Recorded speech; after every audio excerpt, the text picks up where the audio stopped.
మనకి అక్కడి నుంచి గాడ ఏం దక్కుతుంది మా మూతికి ఎట్లా ఏం దక్కుతుంది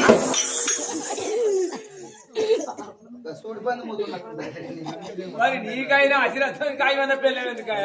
ఎందుకన్నా పాలకి నీకెట్లా మానవ లేరా లెక్క పెడితే నాకని కిందికే ఉన్నావు నువ్వు మగ పుట్టలు పుడతారు అట్లా కొడుక నీకు మిసాలు ఉండే వాళ్ళు బొమ్మ నేనే సరేనే నాకు బొమ్మెట్టుగా లేకుండా చెవులకున్నా జరైతే నాకు మూతికి వస్తాయి ఏమీరా నీకు ఏమీరా ఇలా సరే ఇంటి పక్క ఉంటుంది మన రొల్లెత్తి గారు కొడుకు వరాలి ఎక్కడే అమ్మా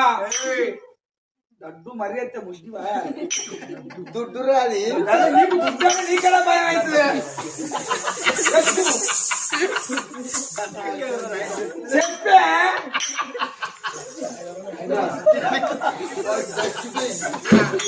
కానీ ఒక మాట ఒక్కడిగా 4 ఎప్పుడు